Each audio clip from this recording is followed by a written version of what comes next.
Alléluia. Chers bien-aimés, que la paix et la grâce de Dieu vous soient données. Nous remercions le Seigneur qui nous gratifie de sa présence et qui nous donne l'opportunité de pouvoir être ici pour discuter de sa parole, pour discuter de plein de choses qui nous permettent de comprendre et de situer l'Église dans cette génération. Il y a une dynamique qui nous intéresse, celle du scandale dans les églises locales. Nous avons eu la semaine dernière tout un ensemble de questions en lien avec la prévalence des scandales. Et cette semaine encore, immédiatement après que nous aurions fini, nous aimerions que vous nous envoyiez vos questions et nous allons nous faire le devoir de vous répondre pour que vous puissiez être éclairés sur plein de choses selon la capacité que Dieu nous donnera de le faire. Donc, je vous demande de partager ce live pour que nous puissions vraiment avoir la possibilité de propager la parole à un autre niveau. Je trouve même que c'est une responsabilité que nous devons partager. Pourquoi? Parce que il y a trop de scandales à Montréal et c'est toujours les mêmes éléments, les mêmes facteurs qui sont à l'œuvre dans le cadre de ces scandales. Des gens prient, des gens ont tout perdu, des gens sont déçus, des gens vivent dans l'amertume. Je pense que nous avons cette responsabilité de questionner justement les scandales et voir comment nous pourrions avancer et faire quelque chose de différent, quelque chose de grand ensemble. Donc, nous allons prier le Seigneur et n'oubliez pas, vous autres qui venez de monter sur le live, n'oubliez pas de partager ce live pour que nous puissions écouter ensemble la parole du Seigneur. Prions Dieu. Dieu d'amour, Dieu de compassion, Dieu de miséricorde, nous voici dans ta présence en ce moment. Nous te disons merci des grâces que tu nous as octroyées, Père Saint, des bienfaits dont nous sommes de ta part l'objet, Père Saint, le centre même. Cher Seigneur, nous n'avons pas les mots, nous n'avons pas, Père Saint, le vocabulaire qu'il faut pour parler comme tu nous donnes de le faire, Père Saint.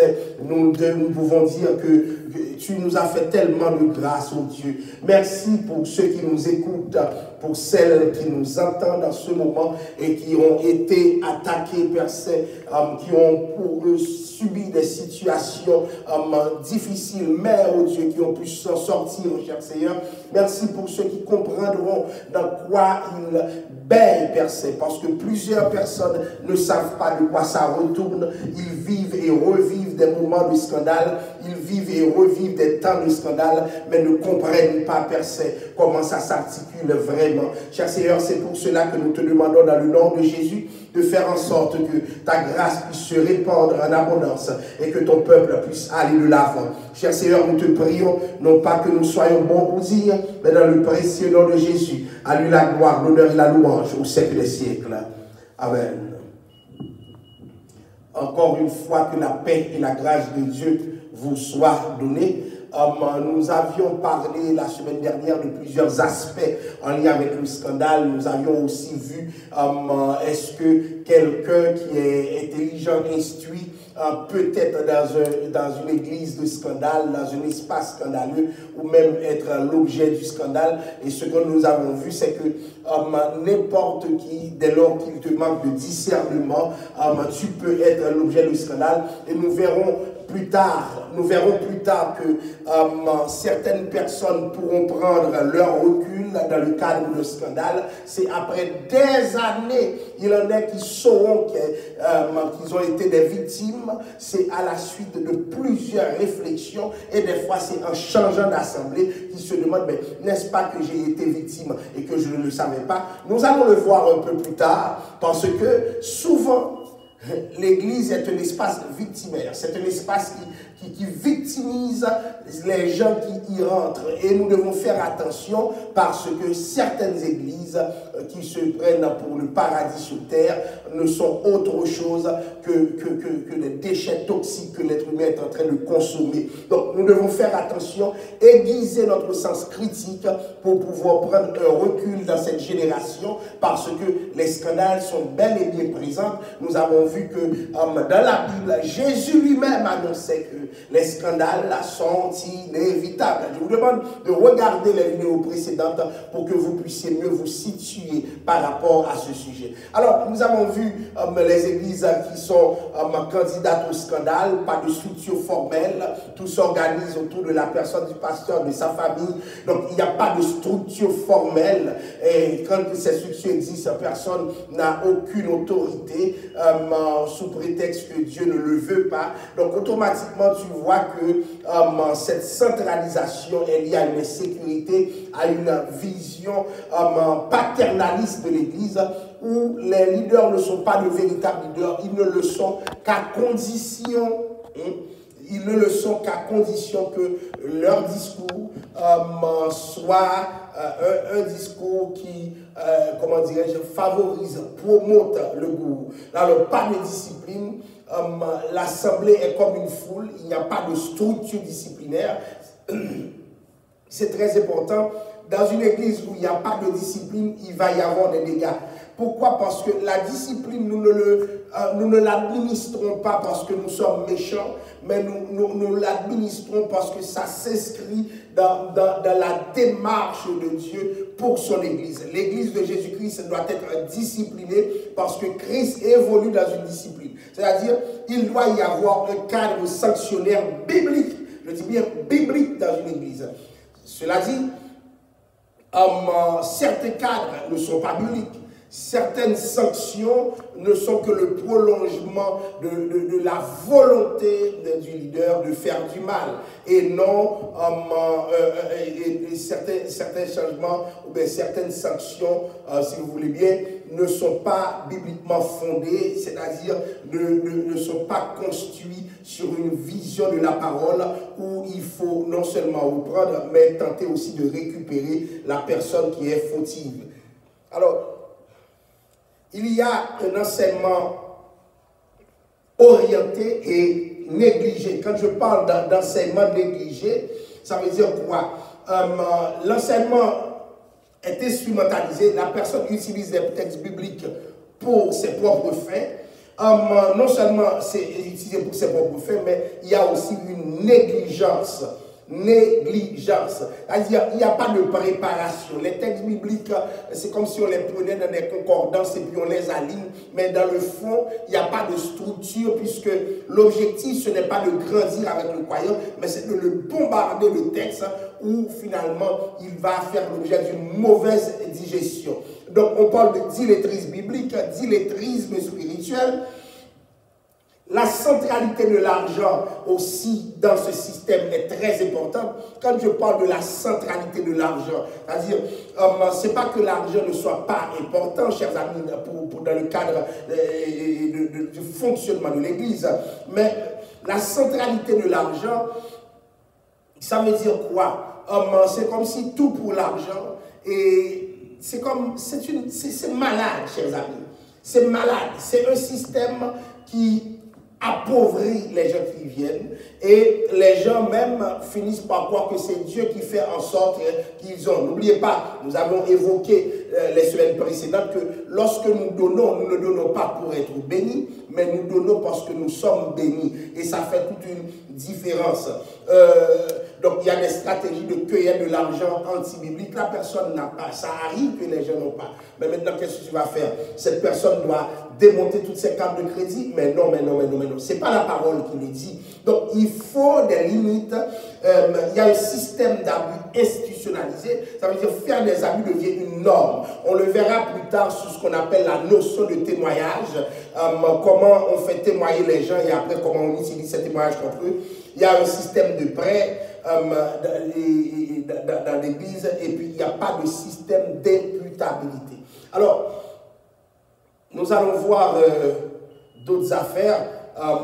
Nous parlions dernièrement de l'expérience de Dieu dans le système que nous allons approfondir. Et là, vraiment, j'aimerais que vous m'écoutiez. L'expérience de Dieu dans le système. Les bombardements prophétiques. Il y a des prophéties qui attendent les gens. Nous allons nous éterniser plus tard là-dessus.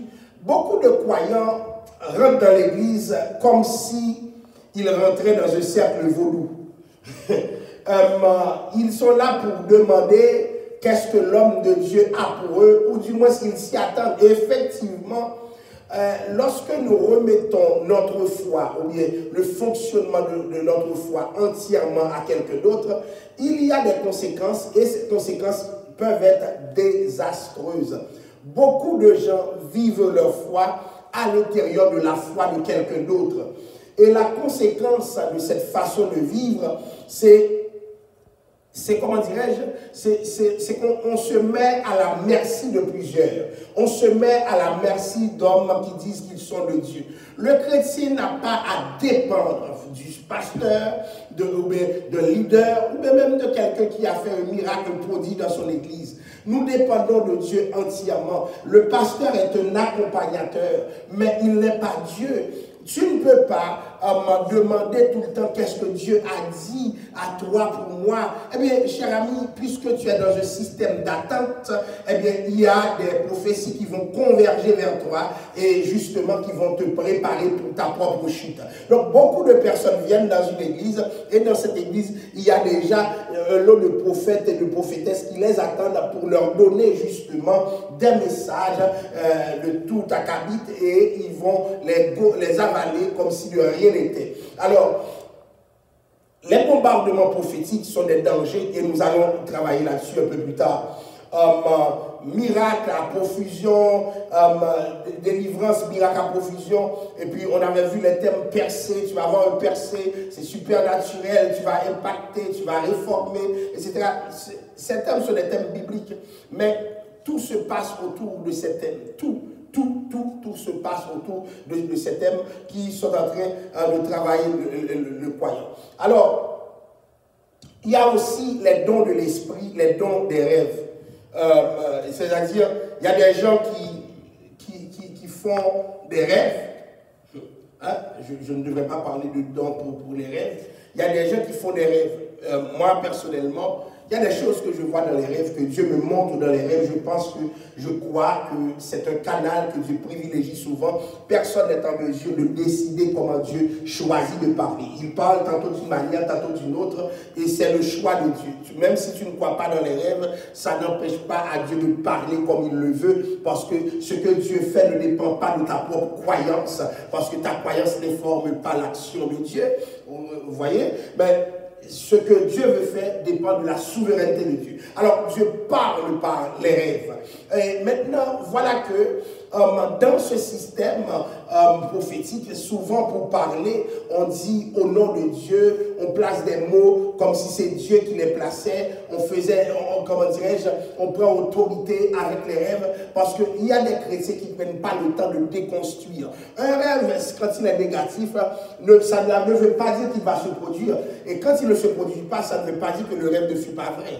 Attention, il y a des rêves qui sont des avertissements. Dieu t'envoie ce message par le rêve pour que tu puisses prier. Mais maintenant que tu as prié et que, comment dirais-je, tu as compris l'avertissement, ce qui a été prévu dans le rêve peut ne pas se réaliser. Vous vous rappelez de l'histoire d'Ézéchias, même dans une prophétie, c'est-à-dire une prophétie a été libérée sur l'homme de Dieu, le roi, et puis lorsqu'il a entendu cela, il est allé négocier avec Dieu. Le prophète est retourné, donc la prophétie ne tiendra pas lieu. Donc il y a des prophéties dont l'application est conditionnelle. Et ce que nous devons savoir, pour tous ceux qui m'écoutent, notre relation avec Dieu est supérieure aux rêves et aux prophéties nous concernant. Lorsque ces prophéties ne disposent pas nécessairement d'une substance absolue. Donc il y a des prophéties qui sont dans l'absolu, ça doit arriver, mais il y a des prophéties dont la tenue, dont la concrétisation dépend justement de comment le croyant a été négocié avec Dieu. Et c'est en cela que nous disons que notre relation avec Dieu dépasse le message qu'on peut te donner. Cela dit, nous ne pouvons pas être dans une logique déficitaire lorsqu'on nous envoie un message négatif, parce que plusieurs personnes peuvent prendre possession de ce que nous sommes à cause de rêves. J'ai vu des gens qui sont apprivoisés parce que quelqu'un a dit « j'ai vu quelque chose ». Et écoutez, j'ai vu quelque chose pour toi. Dieu m'a montré quelque chose pour toi. Et des fois, la personne te dit « Dieu m'a montré quelque chose pour toi ». Et pourtant, c'est pour cette personne même que Dieu a montré ce qu'il a montré. Donc, faisons attention par rapport à certaines considérations relatives aux rêves. Parce que plusieurs générations de croyants sont piégés par des rêves. Ils sont mariés par des rêves alors qu'ils n'aimaient jamais la personne et ils ne vont jamais aimer la personne. Mais comme ils en ont rêvé, ils sont allés vers la personne. Mais maintenant, il ne suffit pas de rêver, mais nous devons traduire le rêve devant la parole de Dieu. Beaucoup de personnes ont fait des alliances sous la base de rêves, mais maintenant, ils ont oublié que le rêve ne peut pas contredire la parole de Dieu. Donc maintenant, ce que nous devons comprendre, c'est qu'il y a des rêveurs, mais les serviteurs de Dieu, ne soyons pas des gens qui dépendent de ce qu'un autre nous apporte comme message, parce que nous avons aussi notre propre consécration. Osons le dire. Nous avons aussi notre propre consécration, notre propre relation avec Dieu. Je peux me permettre, comme serviteur de Dieu, de dire que ce rêve, je n'y crois pas. Et pourquoi pas? Je ne deviens pas moins chrétien. Non, je ne deviens pas moins chrétien. Pourquoi? Parce que j'ai ma relation avec Dieu. Je peux dire, je vais prier sur ce que tu m'as dit. Je ne suis pas moins chrétien. Ce qui arrive dans cette génération, c'est qu'on dirait que les chrétiens ont été zombifiés. Ils ont perdu leur sens critique. Et c'est ce à quoi nous vous appelons lorsque nous développons le sujet d'aujourd'hui. Ne vous laissez pas prendre parce que quelqu'un a fait un rêve. Il faut aller plus loin. Quelqu'un t'a dit, Dieu m'a dit. Fut-il le pasteur, traduit ce que Dieu m'a dit devant la parole de Dieu, va dans la prière. Ce n'est pas parce que quelqu'un a dit que Dieu m'a dit que nécessairement Dieu a dit. Il y a des fois c'est l'homme qui dit, il y a des fois que l'homme pense que Dieu a dit, il y a des fois c'est carrément charnel. Les motivations sont malsaines, il y a des désirs trompeurs derrière cette déclaration Dieu m'a dit. Donc faisons attention. Donc nous allons voir un peu d'autres aspects, c'est le rapport avec la parole. La Bible dit dans Éphésiens 4, verset 14, ils deviennent des enfants flottants et emportés à tout vent de doctrine par la tromperie des hommes, par leur ruse, dans les moyens de séduction. Des enfants flottants emportés à tout vent de doctrine. Aujourd'hui, la personne est baptisée, demain il est pentecôtiste, demain il est méthodiste, demain il est témoin, demain il est dans la rue, donc il est nulle part, il est à la fois tout et rien. En fonction de quoi, il n'y a pas de fondation.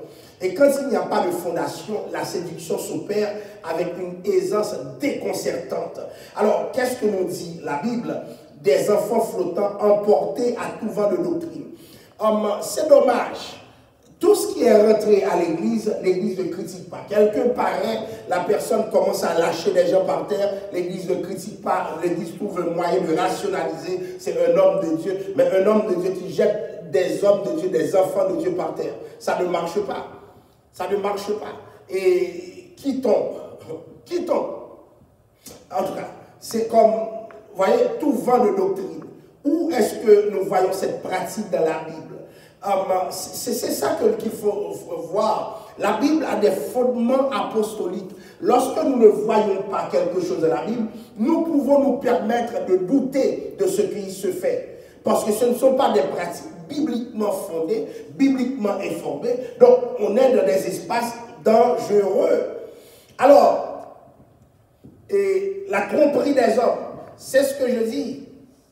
Nous ne pensons pas que les hommes sont à l'église. À l'église, il n'y a pas que des gens qui ont de bonnes dispositions. Il y a aussi des trompeurs. Quand la Bible parle de la tromperie des hommes, c'est pour nous faire comprendre que souvent, les hommes peuvent nous mettre dans de mauvaises postures. Et nous devons faire attention parce que les hommes peuvent être trompeurs. Mais malheureusement, la tromperie des hommes est négligée, la tromperie des hommes est sous-estimée. Et puisqu'il il en est ainsi. Nous composons de façon, je dirais, régulière avec cette tromperie et ses conséquences. Donc, dans l'église aussi, il y a des hommes qui trompent. Dans l'église aussi, il y a des leaders qui trompent. Et souvent, quand nous parlons de leaders, les gens pensent seulement aux pasteurs, parce que nous sommes arrivés dans un siècle où l'anticléricalisme est tellement développé. Mais il n'y a pas que les pasteurs, il y a beaucoup de leaders, beaucoup d'hommes et de femmes d'église qui sont des trompeurs, des trompeuses. Nous devons faire attention, ça demande du discernement, parce que la tromperie des hommes par leurs ruses, par les moyens de séduction. Les ruses, c'est quoi? Des moyens détournés de faire avancer leur propre agenda. Des moyens détournés de faire avancer leur propre vision qui n'a rien à voir avec la parole. La Bible parle des moyens de séduction. Voyez? Donc, quand nous parlons de séduction, nous voyons l'action de Satan en Éden. Il y a des gens qui sont carrément au sein de l'église locale, des immatures ou sinon des méchants qui agissent clairement avec une vision satanique en tête. Alors, nous devons faire attention. Bombardement prophétique. Lorsque nous ne connaissons pas la parole, et je vous ai dit qu'on retournerait dans ça, il y a un bombardement qui va se faire. Tu vas avoir des prophéties convergentes, des prophéties flatteuses. Toujours Dieu va faire pour toi. C'est comme ça qu'on est pris dans ces pièges. Partout il y a des scandales, il y a un charisme qui se développe. Et ce charisme est souvent fondé dans des prophéties. Des prophéties convergentes. Dieu va faire ci pour toi. Dieu va agir pour toi. Dieu va faire ouvrir telle porte pour toi. Et pourtant, cher ami, si jamais la porte s'ouvre, c'est aujourd'hui. Et des fois, la porte s'ouvre, mais ça n'a rien à voir avec la prophétie. Et tu finis par être encore beaucoup plus piégé parce que tu as cru. Il y a des fois, des gens te regardent, ils voient que tu vas devenir quelqu'un. Ce n'est pas parce que la personne le déclare que la personne est de Dieu. Il y a des gens qui sentent aussi que dans cette saison, Dieu va faire quelque chose pour toi. Il y a des choses que humainement nous pouvons percevoir. Il y a des gens que vous voyez, vous savez très bien que cette personne ne va pas perdre son temps dans la vie. Cette personne doit accomplir quelque chose. Hein? Donc, lorsque nous tombons devant des catégories de prophéties convergentes, et des fois, les prophéties s'adressent à nous pendant que notre vie n'a rien à voir avec la volonté de Dieu. Encore une preuve qu'il faut se questionner sur la véracité de ce qui est relâché. Mais nous avons peur de questionner, et voilà que les problèmes se cumulent et nous nous faisons piéger. Autre chose encore, des fois, dans ces gens de gourous, regardez bien, ils ont un pattern. Lorsque vous êtes dans une église qui fonctionne comme ça, ce sont les mêmes prophéties qui sont données à la plupart des gens qui vont se faire piéger. On leur dit les mêmes choses. On leur dit qu'ils auront une percée. On leur dit que les portes vont s'ouvrir bientôt. On leur dit qu'ils vont se marier. On leur dit, mais écoutez, chers amis, l'église devient une église pathologique. Pourquoi les gens reçoivent les mêmes propos, les gens reçoivent les mêmes choses, il n'y a pas de distinction. Et nous devons faire attention. La Bible dit dans Osée, le chapitre 4, le verset 6, « Mon peuple est détruit parce qu'il lui manque la connaissance. » Le peuple de Dieu manque de connaissance, alors le peuple est détruit. Puisque tu as rejeté la connaissance, je te rejetterai. Et tu seras dépouillé de mon sacerdoce. Puisque tu as oublié la loi de ton Dieu, j'oublierai aussi tes enfants. Et c'est ça le problème. Beaucoup de gens vivent cette destruction. Pourquoi? Parce que nous croyons dans n'importe quoi.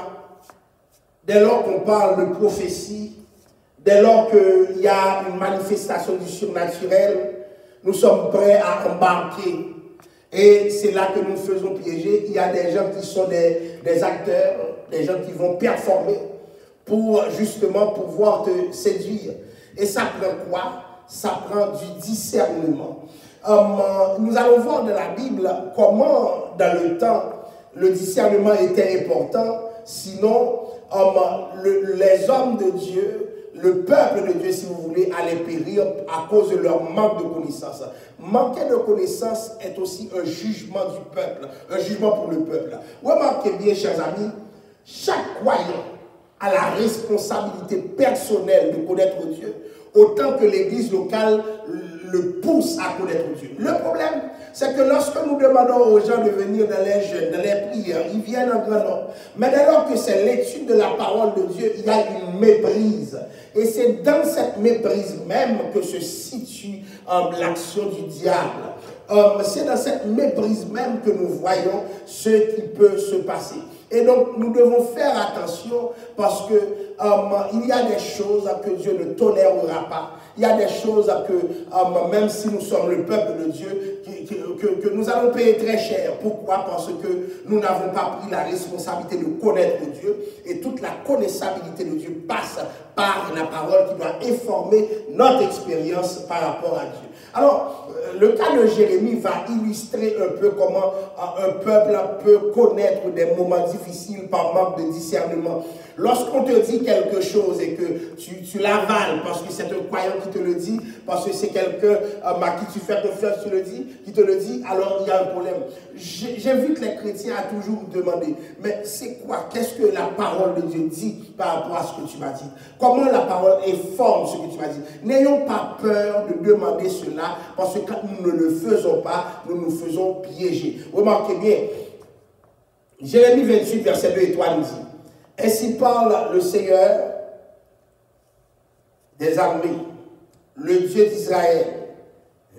Je brise le joug du roi de Babylone encore 2 années, et je ramène en ce lieu tous les objets de la maison du Seigneur que Nebuchadnezzar, roi de Babylone, a pris de ce lieu et qu'il a emporté à Babylone. » Jérémie 28, verset 2 et 3. Nous allons voir un contexte, je dirais, de bombardement prophétique. Qu'est-ce que je veux dire par là? Faites attention. Ça, c'est la déclaration de Jérémie. Ainsi parle l'Éternel. Aujourd'hui, le ainsi parle l'Éternel s'actualise dans ce mot Dieu m'a dit. Mais quand Jérémie disait Dieu m'a dit, c'était vraiment Dieu qui parlait. Mais est-ce que tous ceux qui disent que Dieu leur a dit, c'est Dieu qui parle? Et est-ce que si Dieu a dit par eux aujourd'hui, forcément demain, c'est encore Dieu qui parle? Ce sont des questions qu'il faut se poser, parce que quand nous ne nous posons pas les bonnes questions, c'est facile de se piéger. Donc, il faut le discernement lorsqu'on est prophétiquement bombardé. Parce que nous allons voir que pendant que Jérémie parle ainsi, d'autres prophètes, un autre prophète va s'activer à parler. Voilà que Jérémie va défendre son message, et ainsi parle l'Éternel. Il y a Anania qui va donner le même message. Et ce que Anania va donner contenait ce que le peuple désirait. Souvent, chers amis, faites attention. Lorsque quelqu'un te parle au nom de Dieu, la personne te dit exactement ce que toi-même tu aurais souhaité qu'on te dise. Des fois, ça peut être Dieu, mais faites attention aux prophéties qui sont trop flatteuses pour être vraies. Anania va donner le même message, mais ce n'est pas la vérité. Et Jérémie allait dire, des prophètes sont venus avant moi. Souvent, chers amis, nous allons choisir en fonction de ce qui nous fait plaisir. Et Jérémie va essayer de faire comprendre au peuple de son époque qu'il pouvait apprendre du passé afin de ne pas répéter les erreurs de ses ancêtres. Ce qui me tue aujourd'hui, lorsque des gens parlent de Dieu, ont une structure, ça n'intéresse personne. Mais lorsqu'il n'y a pas de structure, c'est voyez monter, pourvu qu'il y a des mots prophétiques qui sont relâchés. Tout le monde embarque et puis le scandale aussi va être nourri par l'aveuglement du peuple. Faites attention, bien-aimés. Apprenons à critiquer. C'est une responsabilité chrétienne. C'est une grâce que de pouvoir poser des critiques. Parce que le peuple va faire l'objet de plusieurs bombardements prophétiques. Il devait choisir entre Jérémie et les autres prophètes, dont Anania. Mais le peuple va choisir, et c'est rapide, et c'est facile, le peuple va choisir qui d'après vous? Le peuple va choisir Anania. Qu'est-ce que Anania avait dit? Qu'est-ce qu'Anania avait dit? Jérémie 28, versets 2 et 3. J'aimerais que vous lisiez avec moi. Anania, fils d'Azur, le prophète de Gabaon me dit dans la maison du Seigneur, sous les yeux des prêtres et de tout le peuple. Écoutez, ces gens de prophètes n'ont jamais honte. Ainsi parle le Seigneur des armées, le Dieu d'Israël. Je brise le joug du roi de Babylone, encore 2 années, et je ramène à ce lieu tous les objets de la maison du Seigneur, de Nabuchodonosor, roi de Babylone, a pris de ce lieu et qu'il a emporté à Babylone. Anania va dire que Dieu va restaurer. Pendant que Jérémie lui-même disait, Dieu va juger, donc vous allez devoir porter un joug. Anania parle exactement le contraire. Remarquez, Anania ne fait pas que dire seulement le contraire. Anania va parler avec la même autorité, avec les mêmes mots que Jérémie, parce que Anania va dire, ainsi parle le Seigneur. Bien-aimé, ce n'est pas aujourd'hui que nous voyons des gens qui s'adressent à ceux qui sont dans les églises pour dire « Dieu m'a dit que ». Ce n'est pas d'aujourd'hui que ça date. Donc faisons attention, ce n'est pas parce que je sers Dieu que je suis tenu d'accepter tout ce qu'on me dit parce que Dieu est là-dedans, parce qu'on a cité le nom de Dieu. Des fois, pour manipuler le peuple, on cite le nom de Dieu, on met de l'avant le nom de Dieu, et puis la manipulation se fait tellement facilement. Nous devons faire attention parce que Dieu lui-même disait, vous n'emploierez pas le nom de l'Éternel, votre Dieu, en vain. Alors aujourd'hui, il y a cette vanité dans l'usage du nom du Seigneur et des gens instrumentalisent ce nom pour pouvoir tenir le peuple de Dieu en otage. Ce n'est pas parce qu'on m'a dit ainsi parle le Seigneur que c'est nécessairement le Seigneur. C'est parce que quelqu'un a dit Dieu m'a dit que c'est nécessairement Dieu. Mais cependant, nous devons faire attention. Il y a des gens qui sont dans l'extrême. Étant donné que ce n'est pas nécessairement vrai, il y a des gens qui se ferment à cela, qui peuvent ignorer le fait que certaines personnes parlent en disant « Dieu m'a dit ». Je vais vous le redire encore, Dieu dit encore aujourd'hui. Dieu parle encore aujourd'hui. Dieu dit des choses à des serviteurs. Dieu dit des choses à des servantes. Et nous devons faire attention parce que quand Dieu dit, il le fait. Alors, le message des deux prophètes va être contradictoire. Souvent, chers amis, Dieu établit la balance dans le peuple, parmi le peuple, c'est parce qu'il y a une contradiction. On va savoir qu'il y a de Dieu qui n'est pas de Dieu. Lorsque c'est trop facile, personne ne voit de contradiction, il y a souvent possibilité pour des fausses prophéties de s'infiltrer parmi le peuple de Dieu et de réarticuler leur vie. Chers amis, faisons attention. Le message que l'autre prêche peut être en contradiction avec le message de tel. Et c'est pour que Dieu vous mette dans une situation où vous pouvez non seulement repérer les confusions, mais savoir qui est prophète de Dieu, mais qui était charnel. Car souvent, même des hommes de Dieu souffrent de grande charnalité. Ils parlent de leur propre fond comme si Dieu leur avait dit, alors que Dieu n'avait jamais rien dit. Et il y a des églises qui sont fondées sur ce Dieu m'a dit, et pourtant Dieu n'a jamais parlé. Pauvre Dieu!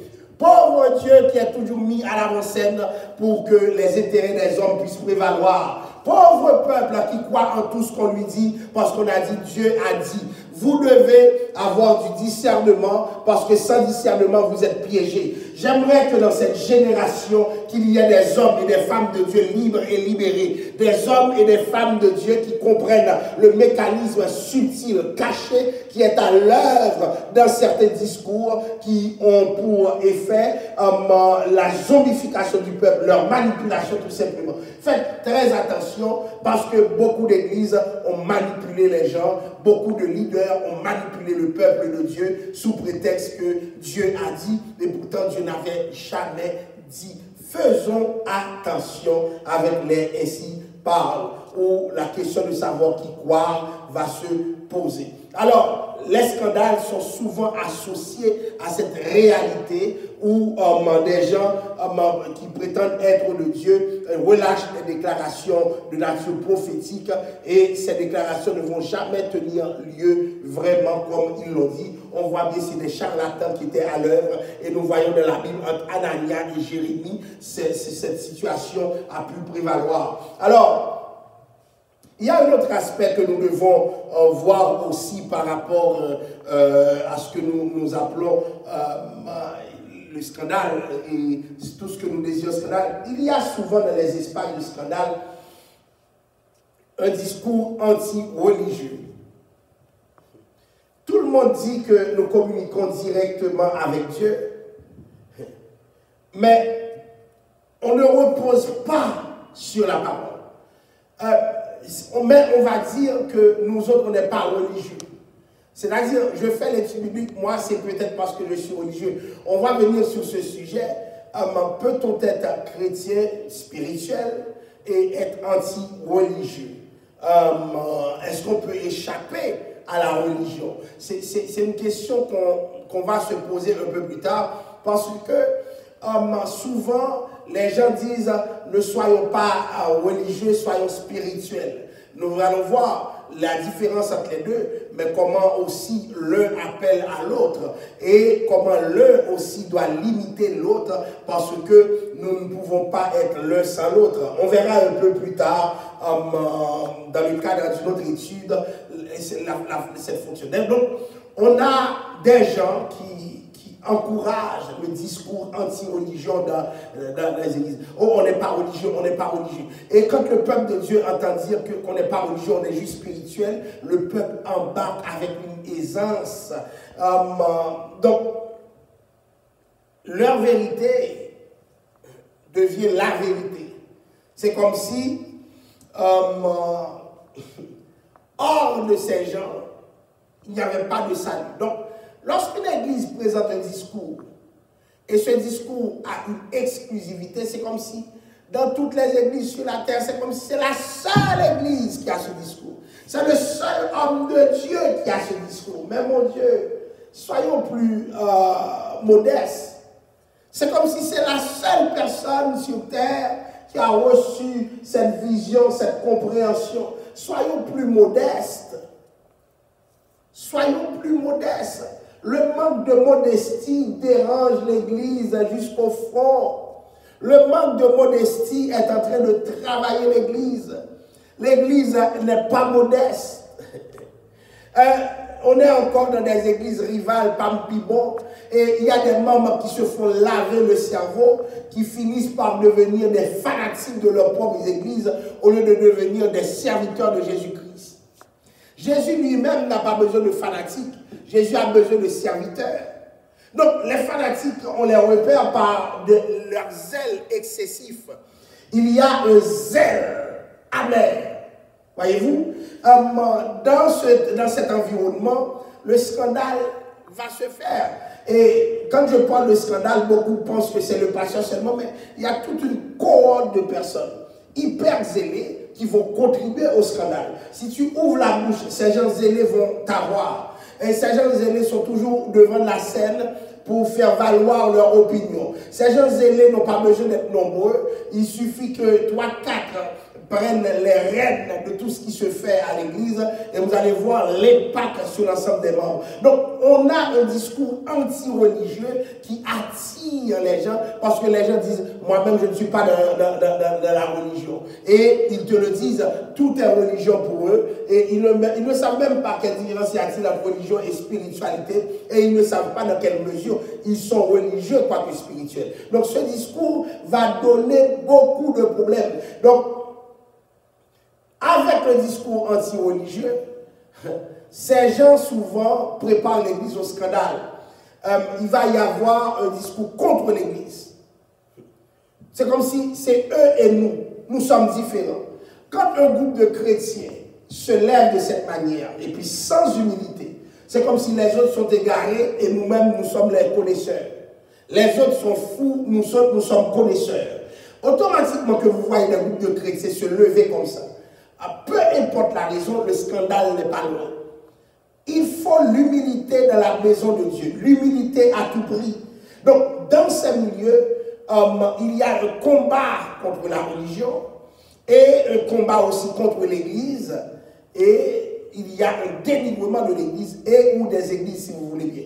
Et les dangers sont nombreux. Alors, nous avons vu le gourou la semaine dernière dans tout ça, le gourou. Il y a des églises qui ont des gourous. On va voir un peu comment leur action se structure. La présence des gourous dans les églises qui ont cette fragilité. Je vais vous dire quelque chose. Lorsque vous choisissez une église, vous choisissez aussi un berger.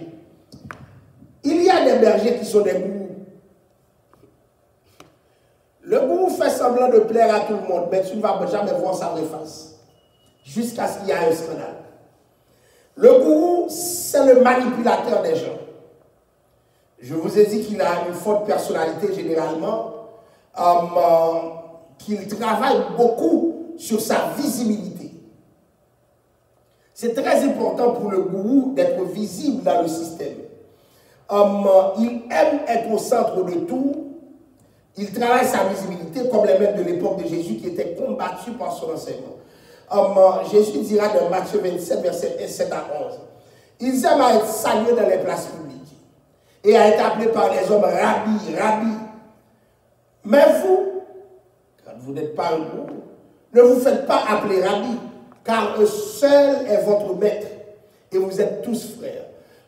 Vous voyez, dans une église où l'accent est beaucoup plus mis sur la verticalité, la hiérarchie, plus que sur l'horizontalité, la fraternité, alors là, il y a un problème. Lorsque je ne peux pas te parler en tant que frère, je ne peux pas te parler parce que je suis ton frère, il y a un problème. Voyez-vous, le gourou aime la centralité. Le gourou aime la dépendance des autres de sa personne parce que le gourou a un projet, reformater le croyant. Et c'est un projet radical. Je vais refaire qui tu es, refaire ta manière de penser, te restructurer. Donc, il y a beaucoup de gourous dans nos églises. Et qu'est-ce qu'on fera avec ces gourous? J'ai vu des serviteurs de Dieu piégés. Lorsque le gourou finalement frappe, le gourou ne lâche pas. Il va appeler chez toi. Il va te tenir en otage. Il va te dépouiller de tout ce que tu as. Il va favoriser même, je dirais, une déconstruction de plein de choses dans ta vie. C'est ce à quoi le gourou s'exerce. Et immédiatement que tu seras assez vulnérable, le gourou te frappe. Le problème, c'est que souvent, la personne qui va te frapper est cette même personne qui a été te chercher très loin. Et c'est pourquoi tu ne le vois pas arriver.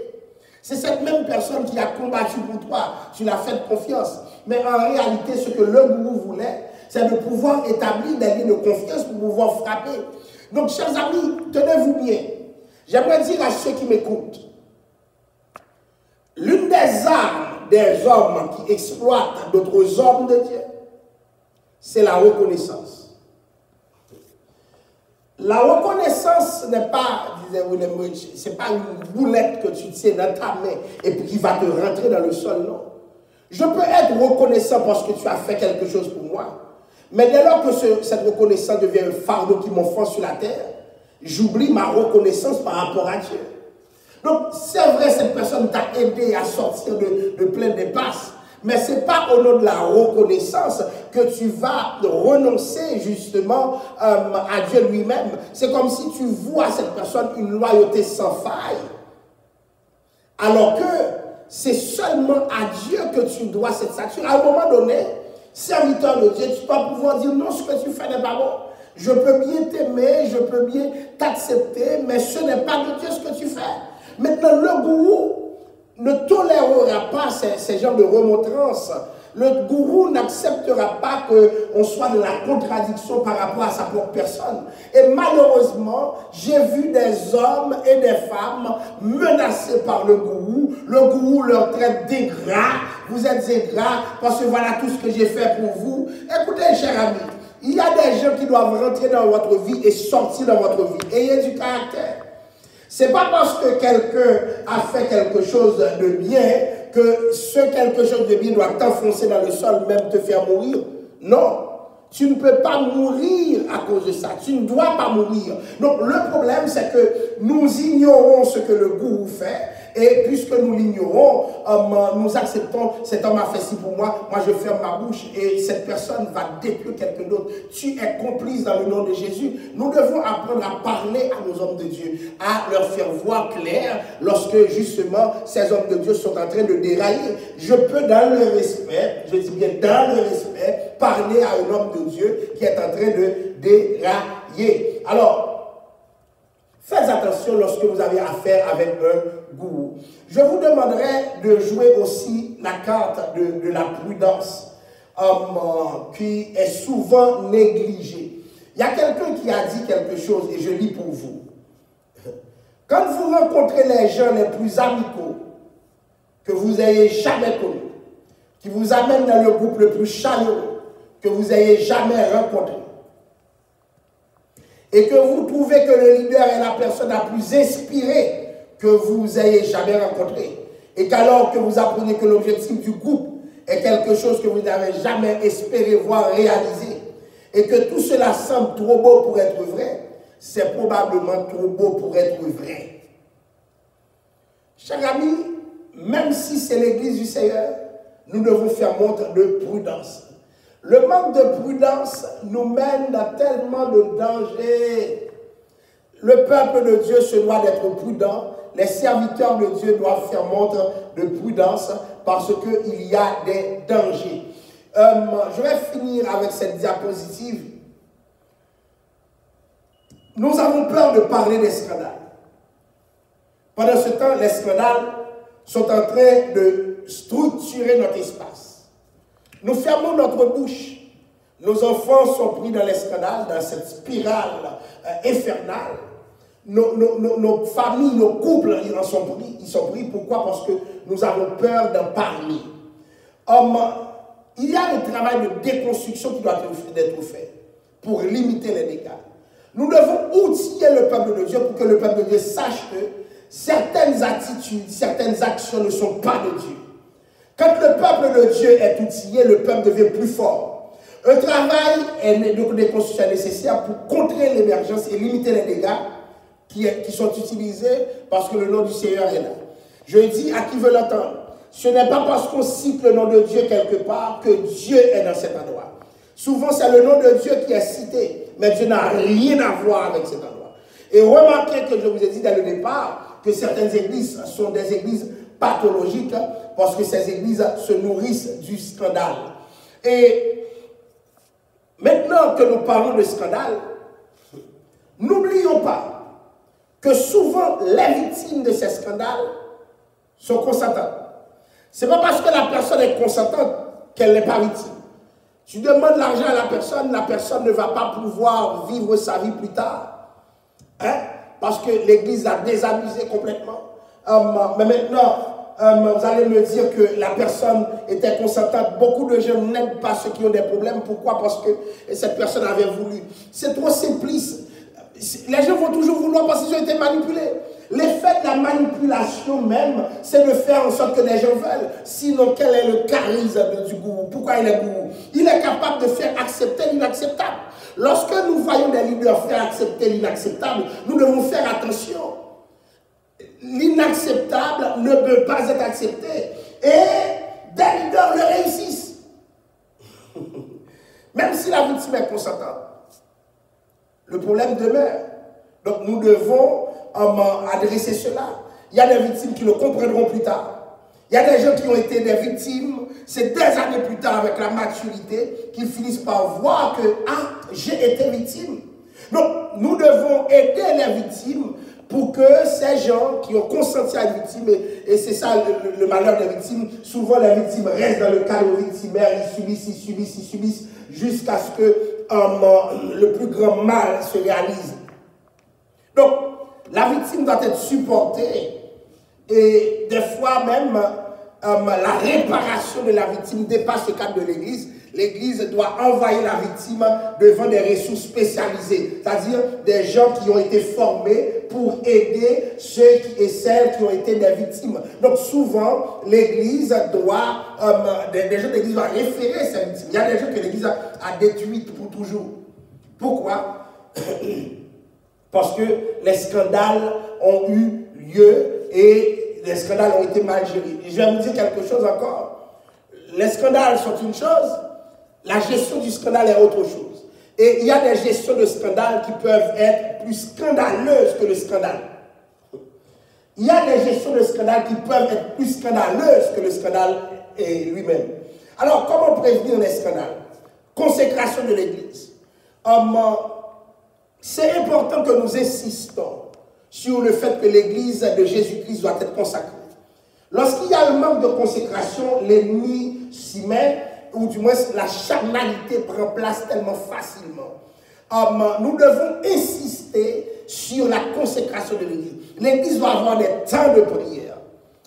Nous devons veiller à ce que nos membres grandissent dans la prière et faire en sorte que ce sont ceux qui prient qui soient en position d'autorité. Parce que l'ampleur du scandale est souvent liée au niveau d'autorité de la personne qui est l'objet du scandale ou qui fait en sorte que le scandale arrive. Donc nous devons prier pour que ceux qui sont en situation d'autorité soient des gens consacrés. Il faut aussi évaluer la théologie de l'Église. Il y a des églises, la parole de Dieu semble être prêchée, mais en réalité, qu'est-ce qui est fait dans cette église, dans cette type d'église? On fait tout sauf enseigner la parole de Dieu. Ça veut dire quoi? Il y a des églises qui agissent de quelle manière? Rien de spirituel. La parole n'est jamais ouverte. C'est jamais la parole de Dieu. Et si ce n'est pas la parole de Dieu, c'est quoi, chers amis? Si ce n'est pas la parole de Dieu qui est prêchée, qu'est-ce qui est prêché? Qu'est-ce qui est enseigné? Tu es dans une église, on ouvre la Bible, et puis rien de la Bible. Souvent, la personne présente le témoignage de sa vie. Et puis, tu continues à marcher là, tu connais le pasteur mieux que Dieu, tu connais le prédicateur mieux que Dieu, tu connais ceux qui enseignent mieux que Dieu lui-même. Pourquoi? Parce que c'est leur ego qui est démontré. Tu connais tous les miracles que ces personnes ont fait. Ces personnes t'ont séduit. Tu ne peux pas y rester. Lorsque ce n'est pas la parole qui est prêchée, lorsqu'on lieu de prêcher la parole, tu vois que la personne donne des points sur d'autres personnes. La personne est en train de détruire quelqu'un d'autre de la salle. La chair n'est pas une arène. Donc il faut évaluer la théologie de l'Église. Il y a des églises qui n'ont pas une théologie organisée. Donc vous verrez, il n'y a pas de structure, c'est les mêmes messages, les mêmes façons d'approcher les choses, la même simplification au niveau de l'interprétation. Ce n'est pas normal. Donc nous devons évaluer la théologie de l'Église. Donc faire différence entre éloquence et contenu. Il y a des pasteurs qui sont naturellement éloquents, il y a des hommes de Dieu qui sont naturellement éloquents, mais l'éloquence ne veut pas dire que c'est grand chose qui se dit. Tu peux prendre le message et puis dans une minute, 1 heure de temps de message ne se résume pas à 1 minute d'enseignement. Pourquoi? Parce que l'éloquence n'est pas le contenu. Il y a des hommes de Dieu qui sont très éloquents, mais qui n'ont aucun contenu. Quand il n'y a pas de contenu, il y a dangerosité du message. Parce que le message n'est pas christocentrique. Le message n'est pas bibliquement fondé. Le message, c'est un ensemble de blagues. Voyez-vous, le message, c'est du lait pour des gens qui viennent de paraître. Écoutez, chers amis, nous devons nous questionner sur la théologie de l'Église. Parce que la Bible nous permet de croire que nous grandissons par la parole. Donc, quand la théologie n'est pas supportée par la parole et qu'elle n'est pas suffisamment organisée, le message non plus ne peut pas avoir de contenu. Il y a des églises qui n'ont rien à voir en termes de contenu avec Dieu. Alors, prévenir les scandales, système de mentorat. Voyez-vous, il y a des gens qui doivent vous aider. Qui aide cette personne? Avec qui cette personne se retrouve généralement? Est-ce qu'il y a d'autres églises sœurs? S'il n'y a pas d'église sœur, il y a un problème. Une église ne peut pas être enfermée sur elle-même. Cette église enfermée sur elle-même est dangereuse. Et souvent, l'église a des contacts internationaux, mais localement, elle ne dialogue avec personne. Tu ne vas jamais voir de prédicateur de la ville dans cette église. Pourquoi? Parce qu'il n'y a pas de contact. Alors là, il y a un problème. Il y a un problème. L'aspect de mammon au sein de l'église. Il y a des églises très matérialistes, très charnelles. Vous le voyez dans la manière dont elles dépouillent leurs membres au nom d'une théologie de la prospérité. Donc, prévenir les scandales. On prévient les scandales de la manière dont l'Église s'organise. La manière dont l'Église s'organise permet de prévenir les scandales. Je vais prendre cette partie, le discours de l'Église en période de scandale. Il faut reconnaître la main du diable, parce que souvent c'est sa main, mais il n'y a pas que la main du diable. Des fois, c'est un homme. Reconnaître l'état d'âme des victimes. Tu ne peux pas avoir un discours qui exclut la victime. Non. Il y a des églises qui victimisent davantage la victime. Ce n'est pas normal. La personne est victime, l'église doit reconnaître la situation de la personne et s'engager à réparer. Parce que certaines églises ne voient pas la victime ou bien sous-estiment la victime ou bien disent que la victime l'a cherché. Une victime ne cherche jamais à être victime, même si certaines prédispositions de sa trajectoire de vie font en sorte qu'elle sera toujours dans le lot des victimes. Mais nous ne devons pas traiter la victime comme si c'était normal qu'elle soit victime, comme moi ça pour lui. Non, il faut reconnaître l'état d'âme des victimes. Donc avoir un discours qui aide la victime. Envisager les possibilités de repentance du bourreau. Le problème, c'est que l'Église non plus ne peut pas traiter le bourreau comme si l'Église elle-même devenait le bourreau. Non.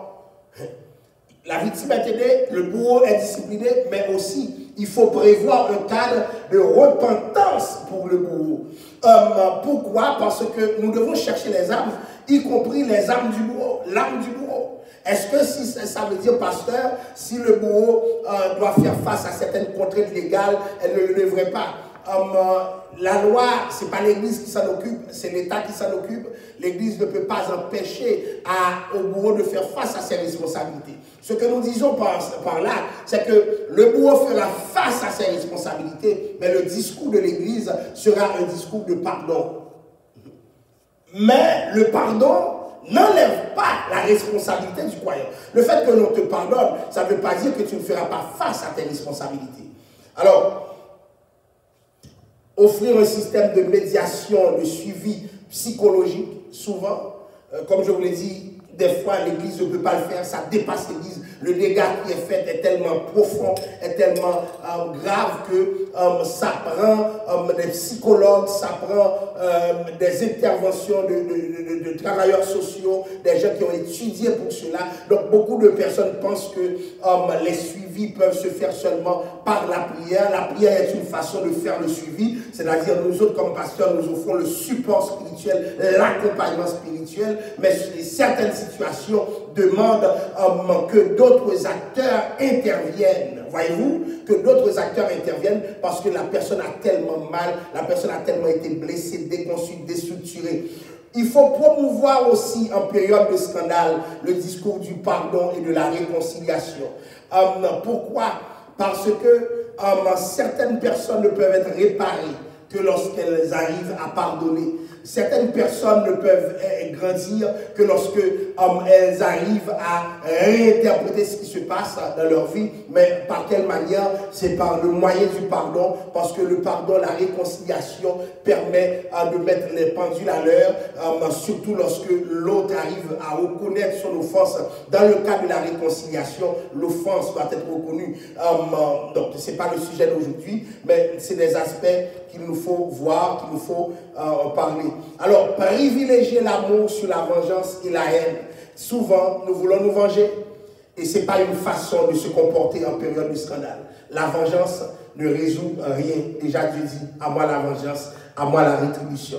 Alors, c'est ici que nous nous arrêtons pour aujourd'hui. S'il y a des questions, s'il y a des interrogations, nous aimerons les entendre. La semaine prochaine, préparez-vous. Nous verrons un peu comment nous positionner comme chrétiens par rapport au vaccin, par rapport au coronavirus et les théories complotistes qui circulent en ce moment. Alors, s'il y a des questions, je vous prie de les mettre sur le live et nous allons pouvoir vous répondre en temps et lieu. S'il y a des questions, nous aimerions les écouter en ce moment même. Questions?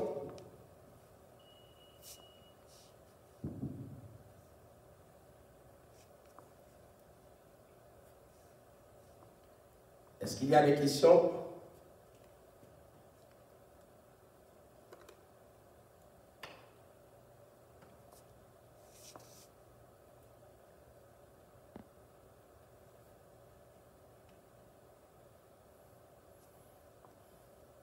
Est-ce qu'il y a des questions? Regardez sur le YouTube ou sur le Facebook.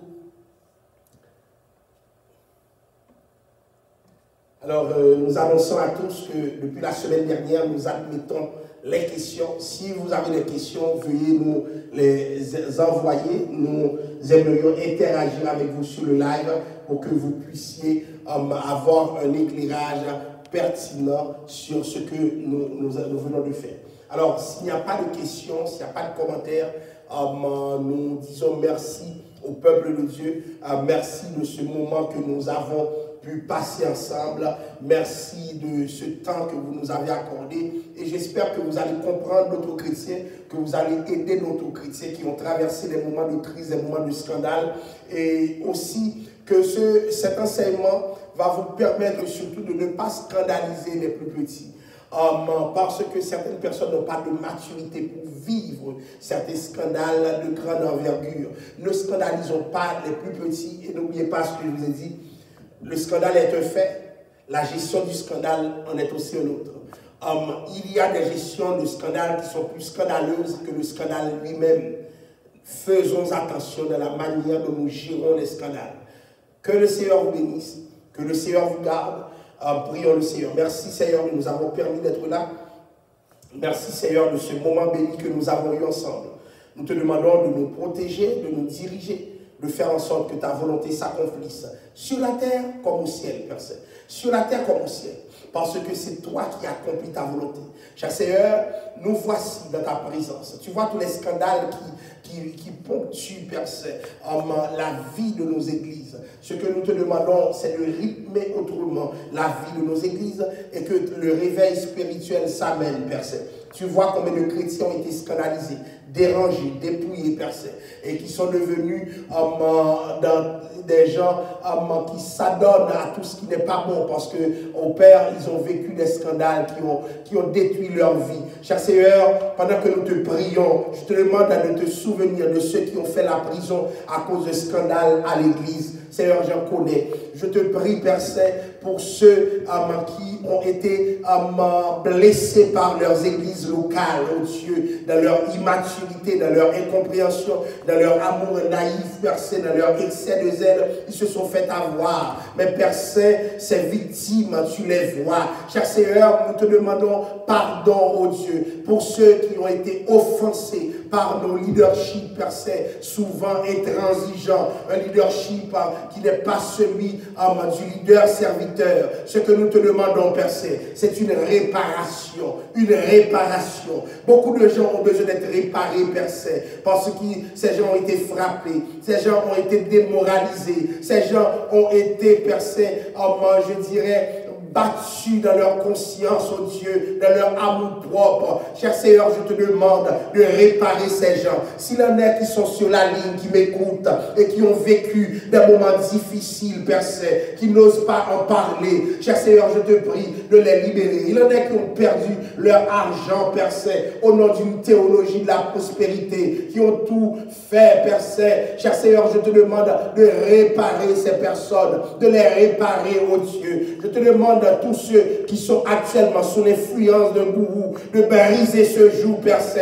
N'est-ce pas toi qui as dit, mon joug est facile, mon fardeau léger. Il y en a qui sont sous des emprises sataniques, des emprises de gourous, Père Saint, qui se présentent comme des hommes de Dieu, des gens qui sont venus séduire ceux qui sont à l'intérieur de ton église. Seigneur, je te demande de libérer au nom de Jésus. À lui la gloire, l'honneur et la louange au siècle des siècles. Amen. Nous sommes heureux de vous avoir eu avec nous. Merci d'avoir été là. Au revoir et à la semaine prochaine pour une autre étude biblique. Et préparez-vous, nous allons parler du fameux vaccin. Est-ce qu'on va prendre, est-ce qu'on va prendre, est-ce que Mike Bett là-dedans? Attendez-nous à la semaine prochaine, vous saurez c'est quoi notre position. Que le Seigneur bénisse.